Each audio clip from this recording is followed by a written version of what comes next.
నమస్తే, welcome to VBC on TV news. నేను గౌతమి. ముందుగా ఈనాటి ముఖ్యాంశాలు. వామపక్ష తీవ్రవాదం చివరి దశకు చేరుకుంది. ఛత్తీస్గఢ్ అసెంబ్లీ రజతోత్సవాల్లో రాష్ట్రపతి ముర్ము వ్యాఖ్య.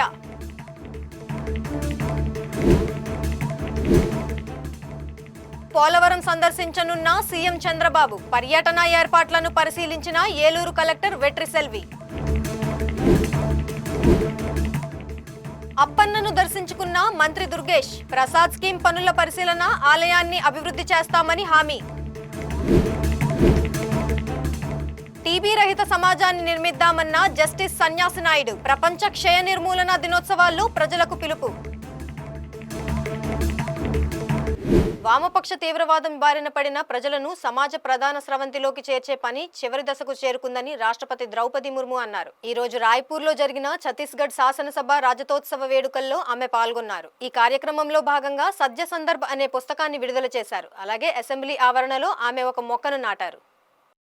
ఈ సందర్భంగా రాష్ట్రపతి ముర్ము మాట్లాడుతూ ఛత్తీస్గఢ్ను తీవ్రవాదం నుండి విముక్తి చేయడానికి రాష్ట్ర ప్రజలు చేసే ప్రయత్నాల్లో త్వరలో విజయం సాధిస్తారన్నారు. పర్యావరణ పరిరక్షణ ప్రాముఖ్యతను వివరిస్తూ అభివృద్ధి మార్గంలో ముందుకు సాగడంతో పాటు పర్యావరణ పరిరక్షణపై కూడా దృష్టి సారించాలన్నారు.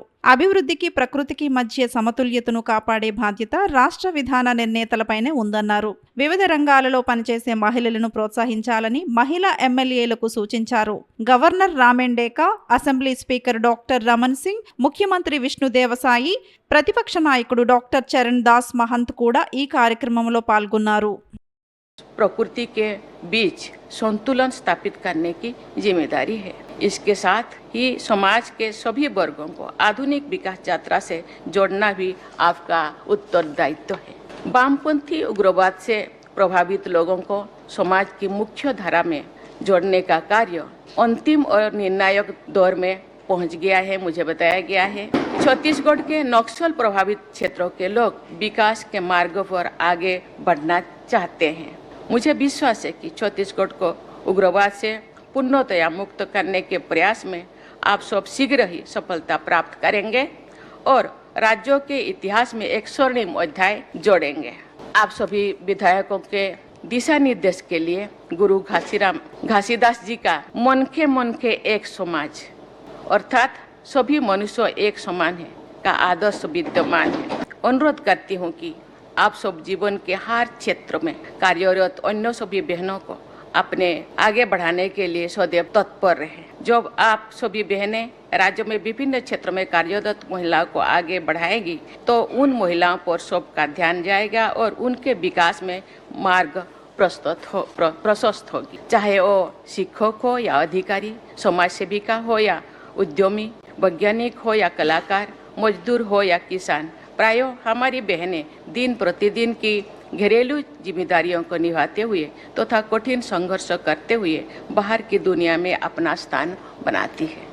ముఖ్యమంత్రి నారా చంద్రబాబు నాయుడు ఈ నెల 27వ తేదీన పోలవరం ప్రాజెక్టు నిర్మాణ పనుల పరిశీలన నిమిత్తం రానున్నారు. ముఖ్యమంత్రి పర్యటన నేపథ్యంలో ఏర్పాట్లను ఏలూరు జిల్లా collector K Vetriselvi, joint collector P ధాత్రిరెడ్డితో కలిసి ప్రాజెక్టును పరిశీలించారు. అనంతరం ప్రాజెక్టు సైట్ సమావేశపు హాలులో జిల్లా అధికారులతో కలెక్టర్ సమీక్షించారు.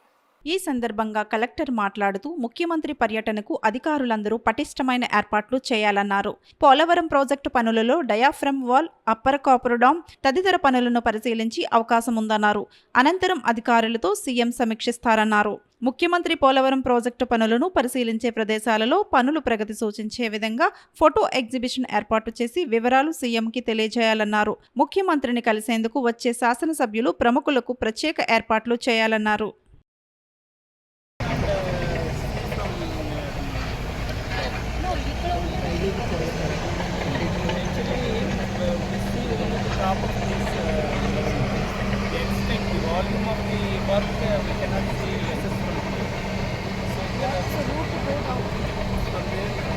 Start of this dam, you can go down and straight come straight to Larry Lukman.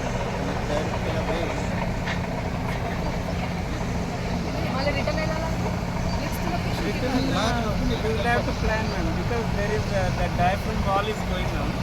No, so the second location ikkada nunchi ekkada undamu. This is first location. పర్యాటక శాఖ మంత్రి కందుల దుర్గేష్ ఈరోజు సింహాచలం శ్రీ వరాహ లక్ష్మీ నరసింహస్వామి వారిని దర్శించుకున్నారు.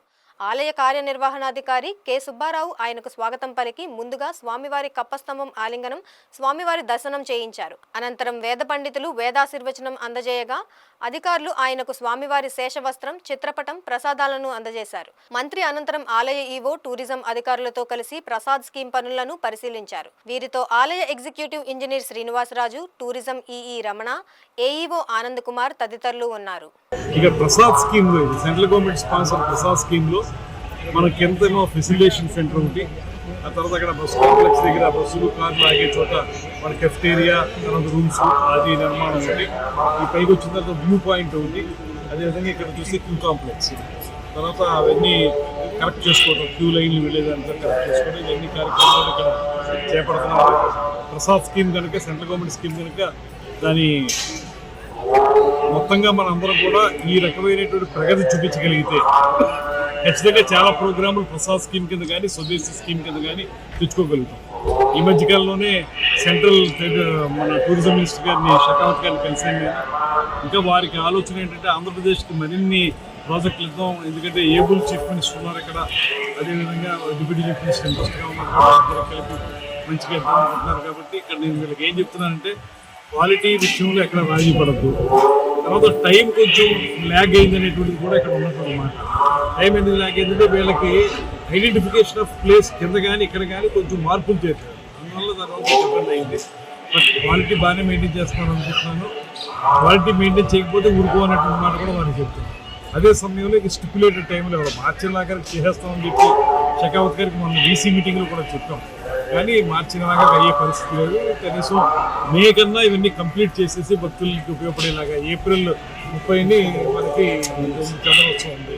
ఆ చంద్రోత్సవానికి రెడీ చేసేలా ఉంటే కనీసం ఈ క్యూ కాంప్లెక్స్ మనం చేయగలిగితే కొంచెం ప్రెషర్ తగ్గించగలుగుతాం. బాత్రూమ్ అవి తయారు చేసేస్తే భక్తులకు ఇబ్బంది లేకుండా ఉంటుంది. కనుక దాన్ని రెడీ చేసేసి టాయిలెట్స్ రెడీ చేసేస్తే మనకు బాగుంటుంది. ప్రతిభ ఫినిషింగ్స్ అవి తర్వాత చేసుకున్న పర్లేదు, కానీ రేపు చంద్రోత్సవానికి ఉపయోగపడే విధంగా దీన్ని తయారు చేయాలని వాటి కూడా కాబట్టి బాగా జరుగుతాయని నమ్మకం ఉంది. ప్రసాద్ స్కీమ్ కింద అన్నవరం కూడా కొంత కార్యక్రమం చేపడుతున్నాం. అదేవిధంగా రాబోయే రోజుల్లో ఇంకా చాలా కార్యక్రమాలు చేయడానికి ప్రభుత్వం సిద్ధంగా ఉంది.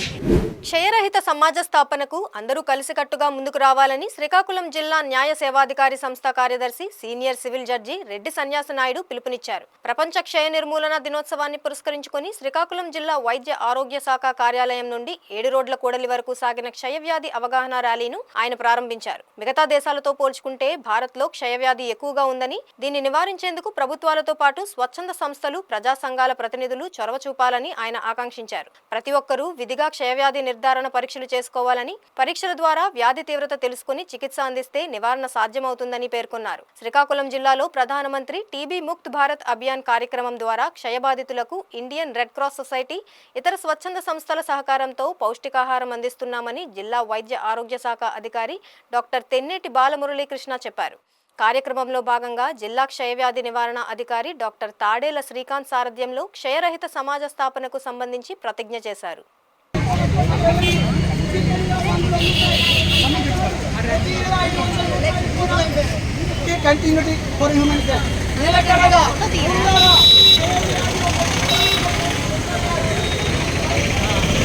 తూర్పుగోదావరి జిల్లా కడియం మండలం కేంద్రంలోని ఏరియా వెటర్నరీ హాస్పిటల్లో ప్రభుత్వ పశుగణాభివృద్ధి సంస్థ ఆధ్వర్యంలో ఆవు, గేదె, లేగదూడల ప్రదర్శన జరిగింది. ఈ కార్యక్రమంలో పాల్గొన్న ఎమ్మెల్యే గోరంట్ల బుచ్చయ్య చౌదరి మాట్లాడుతూ రైతుల అభ్యున్నతి కోసం ప్రభుత్వం అనేక కార్యక్రమాలు చేపట్టిందని, పశువులకు బీమాతో పాటు గొర్రెలకు నట్టల నివారణ, మందుల పంపిణీ, గాలికుంటు వ్యాధి నివారణ టీకాలు అందజేయడం జరుగుతోందన్నారు. రాష్ట్రంలో సెక్స్ సార్టెడ్ సెమెన్ ద్వారా కేవలం 1000 దూడలు జన్మించే వీర్య కణాలు రైతులకు అందుబాటులో ఉంచడం జరిగిందని, దీనివల్ల నాణ్యమైన 1000 దూడలు ఉత్పత్తి అవుతాయని, దీనిని సద్వినియోగం చేసుకోవాలని రైతులకు సూచించారు. ప్రదర్శనలో పాల్గొన్న దూడల రైతులకు ఎమ్మెల్యే మొదటి, ద్వితీయ, తృతీయ బహుమతులతో పాటు పాడి రైతులకు పాల క్యాన్లు, మందులు అందజేశారు. ఈ కార్యక్రమంలో ఎంపీపీ వెలుగుబంటి వెంకట సత్యప్రసాద్, సర్పంచ్ మోసిగంటి సత్యవతి, పశుసంవర్ధక శాఖ ఉప సంచాలకులు డాక్టర్ ఎం వెంకటేశ్వర్లు, సహాయ సంచాలకులు డాక్టర్ జి రవివర్మ, ప్రాంతీయ పశు వైద్యశాల డాక్టర్ జేఎస్ఆర్ఆర్ కిరణ్, విడి జేగురపాడు, డాక్టర్ పి వెంకటరావులతో పాటు రైతులు పాల్గొన్నారు. ఆడపిల్ల కావాలంటే ఆడపిల్ల, మగపిల్ల కావాలంటే మగపిల్ల లాగానే పశువుల్లో కూడా ఎక్కువ పాల ఉత్పత్తి తయారయ్యేటువంటి కోసం లేక దూడలను తయారు చేసే దానికోసం ఈ కార్యక్రమం ఇచ్చి సక్సెస్ఫుల్గా వెళ్ళారు. చాలా ఆనందంగా ఉంది. చాలా మంచి రైతు కష్టపడి దానివల్ల ఆదాయం కంటే కూడా వాటిని పోషించడం అనేది గొప్ప విషయం. దాంట్లో పెద్ద ఆదాయం రాదు. అది ఇంటికి ఆహ్లాదకరంగాను పశువులు చూడటానికి చాలా చక్కగా ఉండేదానికోసం వాటిని తీసుకెళ్తున్నందుకు రైతులందరినీ అభినందిస్తూ ప్రభుత్వం మీ తరఫున పనిచేస్తుంది. మన ఆంధ్రప్రదేశ్ ఇవాళ పశుగణంలో ఇంకా అభివృద్ధి చెందాలని ముఖ్యమంత్రి గారు ఆలోచిస్తూ ఉన్నారు. మరి ఎట్లాగైతే మత్స్య సంపదలో అగ్రగామిగా ఉన్న ఆంధ్రప్రదేశ్ పశు సంపదలో కూడా అంతే అగ్రగామిగా ఉండాలి. పశు ఉత్పత్తులు పెంచాలి, దిగుబడులు పెంచాలనే లక్ష్యంలో మరి సహకారం అందించాలని ఇవాళ ఎక్కడ కూడా ఒక పశువు కూడా నష్టపోకుండా ఇన్సూరెన్స్ కానీ అవన్నీ కూడా జాగ్రత్తగా చేయించుకొని మరి ఇబ్బంది లేకుండా చేద్దాం. పశువు రాసం కొరత లేకుండా చూసుకుందామని సహజంగా మనం చేస్తూ ఈరోజున బహుమతులు పొందిన రైతులందరికీ కూడా నా శుభాకాంక్షలు తెలుస్తూ చాలా చక్కగా ఉంది. నాకు కూడా సరదాగా తీసుకెళ్ళి ఇంట్లో పెట్టుకుని సరదాగా ఉంది. హోంమంత్రి వంగలపూడి అనిత జన్మదిన వేడుకలను అనకాపల్లి జిల్లా ఎస్ రాయవరం మండలం రేవు పోలవరం తీరంలో ఘనంగా చేసుకున్నారు. సముద్ర తీరంలో కుటుంబ సభ్యులు, కూటమి నేతలు, కార్యకర్తల సమక్షంలో మంత్రి కేక్ కట్ చేసి వేడుకలు జరుపుకున్నారు. కాగా హోంమంత్రి అనిత అభిమాని అడవిరాజు బీచ్లో ఏర్పాటు చేసిన ఆమె సైకత శిల్పం ప్రత్యేక ఆకర్షణగా నిలిచింది. తీరంలో ఇసుకతో ఆమె ప్రతిమ అందంగా తీర్చిదిద్ది అడవిరాజు మంత్రికి జన్మదిన శుభాకాంక్షలు తెలియజేశారు.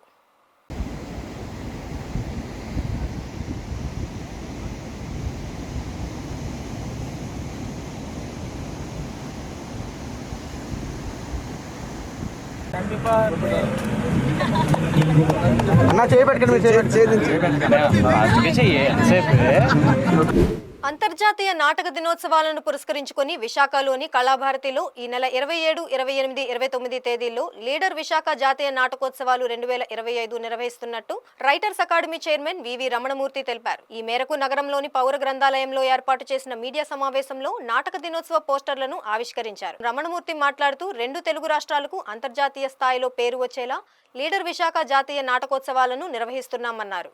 తొలి రోజు ప్రదర్శనకు ముఖ్య అతిథిగా ఒడిశా గవర్నర్ కంబంపాటి హరిబాబు, ముగింపు రోజున టూరిజం శాఖ మంత్రి కందుల దుర్గేష్, హోంమంత్రి వంగలపూడి అనిత, ఎమ్మెల్యే విష్ణుకుమార్ రాజు తదితర ప్రముఖులు హాజరవుతారని వివరించారు.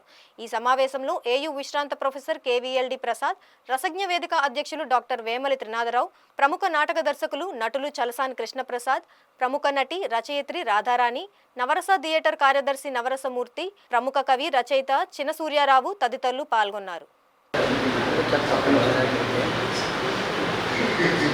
రైటర్స్ అకాడమీ ఆధ్వర్యంలో మార్చి 27, 28, 29 తేదీల్లో అంతర్జాతీయ నాటక దినోత్సవాన్ని పురస్కరించుకొని జాతీయ నాటకోత్సవాలని ఏర్పాటు చేయడం జరిగింది. ప్రప్రథమంగా 2 తెలుగు రాష్ట్రాల్లోనూ మొట్టమొదటిసారిగా మనకి అంతర్జాతీయ స్థాయిలో ఉన్న నాటకాలు ఈ ప్రదర్శనలో పాల్గొనబోతున్నాయి.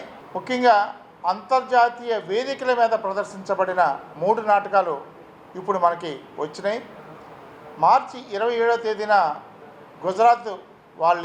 గుజరాత్ వారి ద ఐటమ్ అనే నాటకం, రెండో రోజు అరుణాచల్ ప్రదేశ్ వారి ద సాల్ట్ ఆఫ్ లైఫ్, మూడవ రోజు కేరళ వారి ద టైగర్ మ్యాన్. ఈ 3 నాటకాలు విశాఖపట్నం కళాభారతిలో ప్రదర్శించబడుతున్నాయి.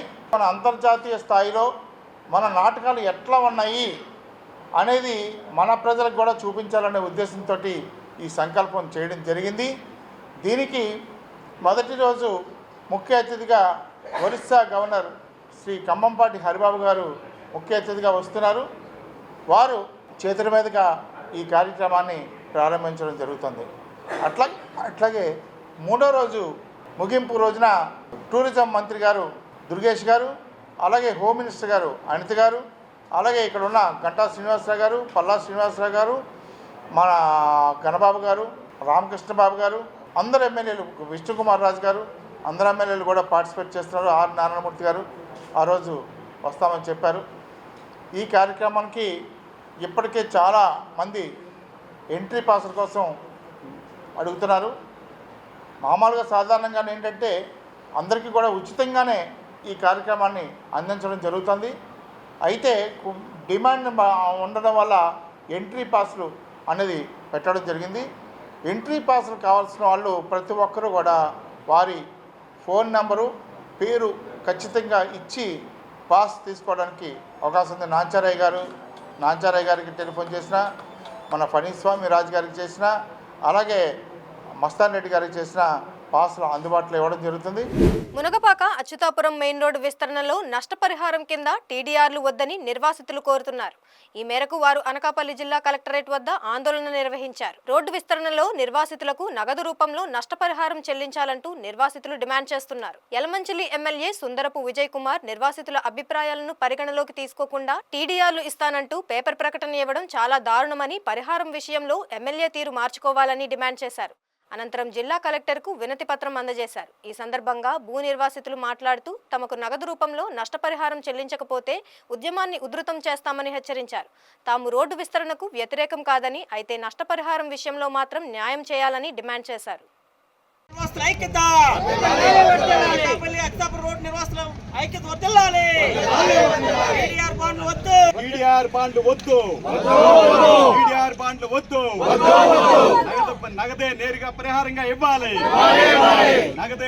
ఆరోగ్యశ్రీ పేరుతో 18 ఏళ్ల క్రితం విధుల్లో చేరిన తాము చాలీచాలని జీతాలతో ఇబ్బందులు పడుతున్నామని ఎన్టీఆర్ వైద్య సేవ ఉద్యోగులు విశాఖ కలెక్టరేట్ ముందు ఆందోళనకు దిగారు. దశలవారీ నిరసనలో భాగంగా ఈ రోజు విధులు బహిష్కరించి తమ డిమాండ్ల సాధన కోసం రోడ్డెక్కారు. తమకు ఉద్యోగ భద్రత కల్పించాలని, కాంట్రాక్ట్ పద్ధతిలో తమను విధుల్లోకి తీసుకుని మెరుగైన వేతనం ఇవ్వాలని ఎన్టీఆర్ వైద్య సేవ ఉద్యోగుల యూనియన్ నాయకుడు వెంకటరావు డిమాండ్ చేశారు.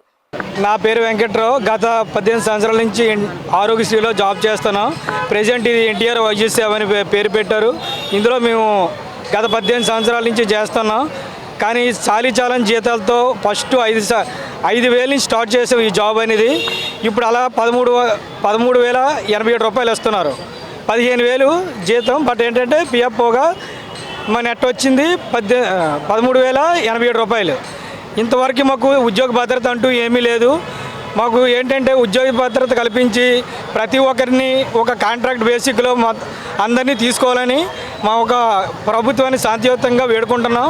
అలాగే సెకండరీ ఏంటంటే ప్రతి ఒక్కరు కూడా అంటే చనిపోయిన వ్యక్తులకి కనీసం ఒక ఏది పాలసీ కానీ ఏమీ అలాంటివంటి లేవు. అలవెన్స్లు కూడా బెనిఫిట్స్ ఏమీ లేవు. అలాంటి వాళ్ళకి 10 నుంచి 15 లక్షలు ఎక్స్గ్రేస్ ఇస్తారని ప్రభుత్వాన్ని కోరుకుంటున్నాం.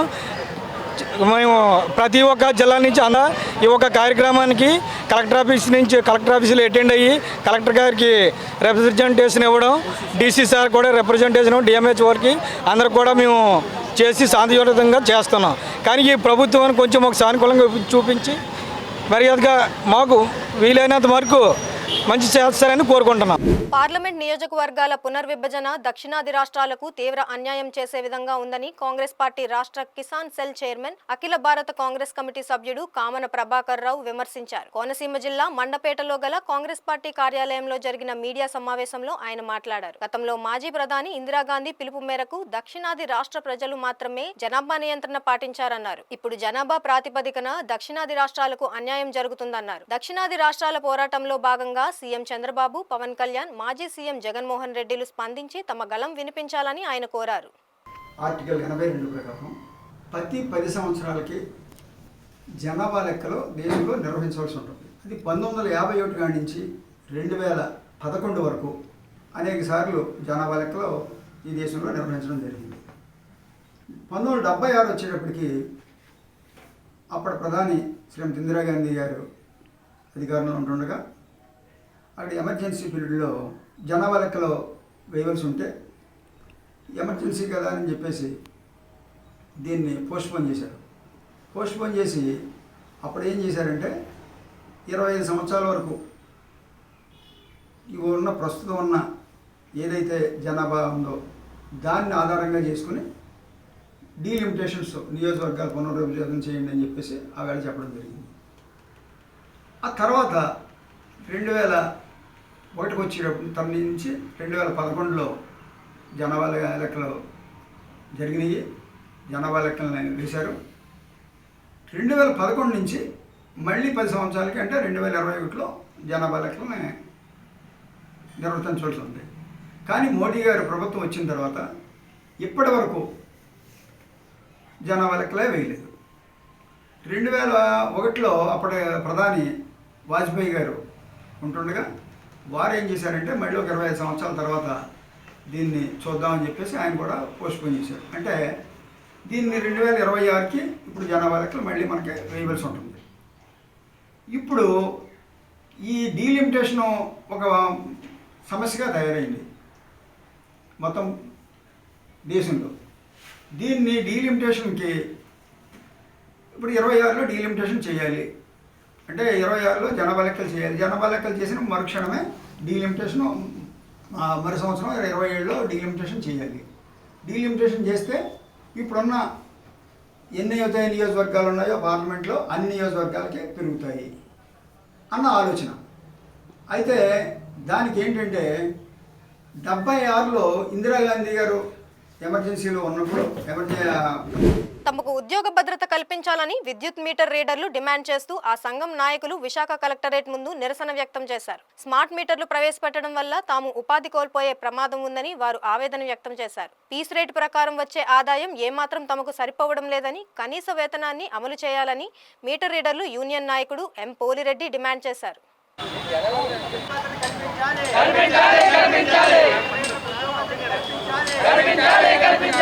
నా పేరు మద్ది పోలిరెడ్డి. నేను వాల్టేర్ సబ్ డివిజన్ D4 సెక్షన్లో గత 20 సంవత్సరాలుగా మీటర్ రీడర్గా పనిచేస్తున్నాను. మా ప్రధానమైన డిమాండ్ ఏంటంటే మాకు స్మార్ట్ మీటర్లు వస్తున్న తరుణంలో మా అందరికీ ఉద్యోగం పోయే ప్రమాదం ఉంది. కావున మీటర్ రీడర్లు అందరికీ ఈ సంస్థను నమ్ముకొని పనిచేస్తున్నారు కాబట్టి ప్రతి ఒక్క మీటర్ రీడర్ కూడా ఉద్యోగ భద్రత కల్పించాలి. అలాగే మీటర్ రీడర్లకు నెలవారీ జీతాలు ఇవ్వాలి. ఎందుకనగా మాకు ఫీస్ రేట్ చొప్పున ఇస్తున్నారు. చాలీ జీతాలతో మా కుటుంబాలు నెట్టుకొని వస్తున్నాము. అందువల్ల ప్రతి ఒక్క మీటర్ రీడర్ కూడా ఉద్యోగ భద్రత కల్పించి నెలవారీ జీతాలు ఇవ్వాలి. ఈ స్మార్ట్ మీటర్ వస్తున్న తరుణంలో మాకు ఉపాధికి గండం ఉంది కాబట్టి మాకు సంస్థలోనే ప్రత్యామ్నాయ ఉపాధి కల్పించాలి. అంటే మన మీటర్ రీడర్లని షిఫ్ట్ ఆపరేటర్లు గాను మరియు గ్యాంగ్ మ్యాను వాచ్మెన్లు గాను చాలా పోస్టులు ఉన్నాయి మా సంస్థలోనే. కావున మా అందరికీ మీటర్ రీడర్లు అందరినీ ఉపాధి పోకుండా మా సంస్థలోనే ప్రత్యామ్నాయంగా ఏదో ఒక ఉపాధి కల్పించి నెలవారీ జీతం ఇవ్వాలని మా ప్రధానమైన డిమాండ్. తమ సమస్యలను పరిష్కరించాలని కోరుతూ ఆశా వర్కర్లు విశాఖ జిల్లా కలెక్టరేట్ ముందు నిరసన తెలిపారు. NCDCD సర్వీసుల నుంచి తమను మినహాయించి బాలింతలు, పసిపిల్లలకు జరిపే ఇమ్యూనికేషన్ కార్యక్రమాలపైనే దృష్టి సారించేలా తమకు పనులు అప్పజెప్పాలని వారు కోరారు. జాబ్ చార్ట్ ప్రకారం తగిన పని చేసుకునేలా ఆదేశాలు ఇవ్వాలని ఆశా వర్కర్ల యూనియన్ నాయకురాలు పద్మ ప్రభుత్వాన్ని డిమాండ్ చేశారు. నా పేరు ఎస్ పద్మ. ఈరోజు కలెక్టర్ ఆఫీస్ దగ్గర ఆశా వర్కర్లందరూ కూడా ధర్నా చేస్తూ ఉన్నాం. NCDCD సర్వే వచ్చిన తర్వాత ఈ NCDCD సర్వేలో ఆశాల పనిభారం ఎక్కువైంది. గర్భిణీ స్త్రీలని బాలింతల్ని పట్టించుకోవడం మానేసాం. ఈ NCDCD సర్వే రోజుకు 60 ఇళ్ళు 70 ఇళ్ళు చేయాలని చెప్పి ఎక్కువ మమ్మల్ని ప్రజలు పెడతా ఉన్నాయి. కానీ ఈ NCDCD సర్వేకి ఒక ఇంటి దగ్గరికి వెళ్ళి 150 క్వశ్చన్లు అడిగి చేసేటప్పటికల్లా మా పని అయిపోతుంది. కానీ ఉన్న పని గర్భిణీలు కానీ డెలివరీలకు కానీ తీసుకెళ్లే పనిలో మేము ఆశాలు లేము. ప్రజల్లో మాకు చాలా వ్యతిరేకత వస్తుంది. ఈ NCDCD సర్వే చేస్తుండగా గర్భిణీ స్త్రీలు డెలివరీలు తీసుకెళ్ళడం మానేసి మళ్ళీ మాతృమరణాలు శిశుమరణాలు జరుగుతాయనే భయంతో మేము ఇవాళ ఆశాలు NCDCD నుంచి తప్పించాలని చెప్పి మేము అడుగుతా ఉన్నాం. అలాగే ముఖ్యమంత్రి గారు ఈ మేనిఫెస్టోలో మాకు కనీస వేతనం ఇస్తామని చెప్పడం జరిగింది. మేనిఫెస్టోలో చెప్పిన ప్రకారం మొన్న అయితే అసెంబ్లీలో మా గురించి మాట్లాడలేదు. ఏయో కొన్ని వరాలు జల్లని చెప్పి మా మీద కురిపించారు. జల్లులకు సంబంధించిన జీవోలు కూడా ఇప్పటికొచ్చి రిలీజ్ చేయలేదు. కనుక వెంటనే ముఖ్యమంత్రి గారు మాకు ఎటువంటి గత ప్రభుత్వంలో ఇచ్చిన జీవోలు కానీ ఈసారి వచ్చిన తర్వాత ప్రకటించిన జీవోలు కానీ వెంటనే ఇవ్వాలని చెప్పి మేము డిమాండ్ చేస్తూ ఉన్నాము. ఈ NCDCD సర్వేకి సంబంధించి ఆశాలు మినహాయించాలని చెప్పి జాబ్ చార్ట్ ప్రకారం ఆశాలు పనిచేసుకొని ఇవ్వాలని చెప్పి మేము ఈవేళ కలెక్టర్ ఆఫీస్ దగ్గరికి వచ్చి ధర్నా చేస్తూ ఉన్నాం.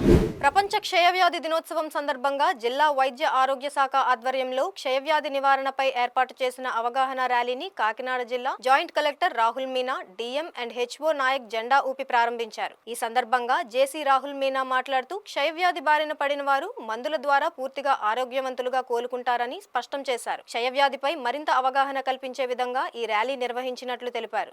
DM అండ్ HO నాయక్ మాట్లాడుతూ జిల్లాలో 1705 TB కేసులు ఉన్నాయని గుర్తు చేశారు. 2 వారాలుగా దగ్గు ఉంటే కఫం పరీక్ష చేసుకోవాలని సూచించారు. క్షయవ్యాధి సోకిన వారు సక్రమంగా మందులు వినియోగించడం ద్వారా వ్యాధి నుంచి పూర్తి ఆరోగ్యవంతులుగా కోలుకుంటారని అన్నారు. ఈ కార్యక్రమంలో వైద్య శాఖ అధికారులు, పలు నర్సింగ్ కళాశాలల విద్యార్థులు పాల్గొన్నారు. As 24th को throughout the world we celebrated the World TB Day to generate awareness పరంగా అందరికీ ఇన్ఫర్మేషన్ పరంగా కి बहुत ज्यादा symptoms ఎలా ట్రీట్మెంట్ చేయాలా how government is providing the support అందరికీ తెలియాలంటే కంపల్సరీ అదే అవేర్నెస్ క్యాంపెయిన్ లాగా చేస్తాము. ఈ రోజు కలెక్టరేట్ నుంచి కూడా ఒక అవేర్నెస్ క్యాంపెయిన్ గురించి ర్యాలీ పెడతాము సో దట్ అందరికీ అవగాహన కావాలి. ఇది one of the very deadliest infection disease ఉన్నాయి కాబట్టి ట్యూబర్క్లోసిస్ లో, కానీ అందరికీ everyone should know that it's a preventable, curable and treatable disease. ఈ కానీ అందరికీ ఇది తెలియలేకపోతే they don't know understand the symptoms ఏమేమి ఉన్నాయి. ఆ సిమ్టమ్స్ పరంగా if they go to the treatment centres, if they get the information ఆ ఇన్ఫర్మేషన్ ముందు వస్తే వాళ్ళకి తర్వాత మెడిసిన్ స్టార్ట్ అవుతుంది. అది కూడా క్యూరబుల్ ఉన్నాయి. ప్రతి పిహెచ్సిలో మన దగ్గర ఇది డయాగ్నోస్టిక్ సెంటర్స్ ఉన్నాయి. They can be getting tested at any of the PHC. ఆ తర్వాత సెంట్రల్ గవర్నమెంట్ అసిస్టెన్స్ ప్రకారం డయాగ్నోస్టిక్స్ తర్వాత మెడిసిన్స్ కూడా అందరికి ఫ్రీగా ఉన్నాయి. So it's not a burden to the citizen also, patient కి కూడా బర్డెన్ అవ్వలేదు. It will be completely free of cost. Through out the treatment కూడా గవర్నమెంట్ ఖర్చు పెడతారు. సో అందరికీ ఇన్ఫర్మేషన్ కంపల్సరీ రావాలి. ఇలాగా ఇష్యూస్ సిమ్టమ్స్ కొన్ని అది డిఎంఎస్ గారు కూడా చెప్తారు ఏమేమి సిమ్టమ్స్ పరంగా ఇలాగా ఉంటుంది. Public should be getting the first diagnostic, early diagnostic ఉంటుంది. ఈజీగా ఇది కూడా ట్రీటబుల్ కూడా అవుతుంది. Thank you. ఈరోజు వరల్డ్ టీబీ డే జరుపుకుంటా ఉన్నాము. మనకి టీబీ గురించి అవగాహన కలిగించడము ఈ యొక్క రోజు యొక్క ముఖ్య ఉద్దేశము. మనకి టీబీ అనేది ఇది 100% క్యూరబుల్ డిసీజ్ అండి. మనకి దీనికి 100% పర్ఫెక్ట్గా మెడిసిన్స్ ఉన్నాయి. సో ఇవి కూడా మనకి అన్ని గవర్నమెంట్ ఇన్స్టిట్యూషన్స్లో ఫ్రీ ఆఫ్ కాస్ట్ ఈ ట్రీట్మెంట్ ఇవ్వడం జరుగుతూ ఉంది. బయట అయితే మనకి కొద్దిగా ట్రీట్మెంట్ అనేది కాస్ట్ ఉంటుంది. So national tuberculosis control programme, అలానే ఇప్పుడు ఎలిమినేషన్ ప్రోగ్రాంలోకి వచ్చాం మనము. దాదాపు మనకు డిస్టిక్ వైజ్ 1705 టీబీ కేసెస్ ఉన్నాయి, ట్రీట్మెంట్లో ఉన్నాయి. సో వాళ్ళందరికీ కూడా మనం ఫ్రీ ఆఫ్ కాస్ట్ ట్రీట్ చేస్తూ ఉన్నాము. అలానే పిరియాడికల్గా వాళ్ళకి వైద్యము కావాల్సిన టెస్టులన్నీ కూడా ఫ్రీగా గవర్నమెంట్ ఇన్స్టిట్యూషన్స్లో జరుగుతూ ఉన్నాయి.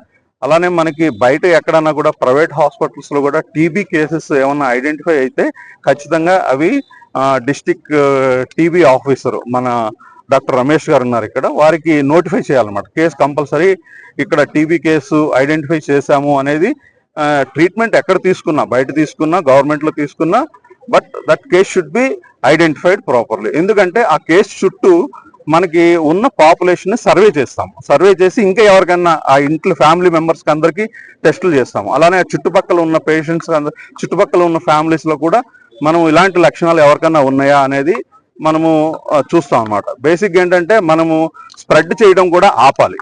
విశాఖపట్నం జిల్లా వేములవలస గ్రామం నుండి భీమునిపట్నం వరకు మాస్టర్ ప్లాన్ రోడ్డు వెడల్పు చేసే పనులను నిలిపివేయాలని సిపిఎం భీమిలి జోన్ కార్యదర్శి ఆర్ఎస్ఎన్ మూర్తి డిమాండ్ చేశారు. ఈ మేరకు విఎంఆర్డీఏ ఎదుట వేములవాడ గ్రామస్తులు సిపిఎం నేతల ఆధ్వర్యంలో నిరసన కార్యక్రమం చేపట్టారు. రోడ్ల అడల్పునే కొనసాగించాలి. రోడ్ల అడల్పు రోడ్డుని అభివృద్ధి చేయాలి. రోడ్ల అభివృద్ధిని వెంటనే చేయాలి.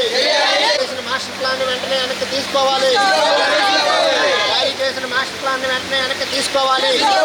ఈ సందర్భంగా ఆర్ఎస్ఎన్ మూర్తి మాట్లాడుతూ ఈ రోడ్డును వెడల్పు చేయడం ద్వారా సమీపంలో ఉన్న చిన్న సన్నకారు రైతులు, స్థానికులు తీవ్రంగా నష్టపోతారన్నారు.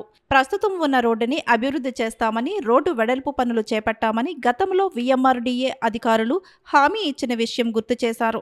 ఆ హామీల కారణంగా స్థానికులు రోడ్ల పక్కన ఇల్లు నిర్మించుకున్నారని, చిన్న చిన్న దుకాణాలు పెట్టుకుని వాటిపై ఆధారపడి జీవిస్తున్నారని చెప్పారు. ఇప్పుడు రోడ్డును వెడల్పు చేస్తే సుమారు 300 నుండి 500 కుటుంబాలు ఉపాధిని కోల్పోతాయన్నారు. స్థానికుల పరిస్థితిని దృష్టిలో పెట్టుకుని రోడ్డును వెడల్పు చేసే పనులను నిలిపివేయాలని కోరారు. విశాఖ నగరంలో ప్రతిపాదన చేసినటువంటి రోడ్ల కార్యక్రమం ప్రజలకు ఉపయోగపడేటటువంటిది ఏమి కాదు. రియల్ ఎస్టేట్ మాఫియా వాళ్ళకి పెద్ద ఎత్తున ప్రభుత్వ భూములు కట్టబెట్టేసి ఆ రోడ్లని 200 అడుగుల రోడ్లని విఎంఆర్డీఏ డబ్బు పెట్టి వాళ్ళ యొక్క లాభాల కోసం, వ్యాపారాల కోసం పూనుకోవటం చాలా దుర్మార్గమైనటువంటిది. అందులో ఒక ముఖ్యమైనటువంటి రోడ్డు భీముల నుంచి దొరతోట వై జంక్షన్కి ఆ పక్కనే ఉండేటటువంటి బొడ్డపాలెం ఉంది. ఆ చుట్టూ ఆ రోడ్డు బారుకి 8 కిలోమీటర్ల బారుకి చిన్న చిన్న గ్రామాలు ఉన్నాయి. అలాగే చిన్న చిన్న ప్లాట్ ఓనర్లు ఉన్నారు, చిన్న చిన్న షాపులు ఉన్నాయి, దుకాణాలు పెట్టుకొని జీవనాలు సాగించుకునేటటువంటి.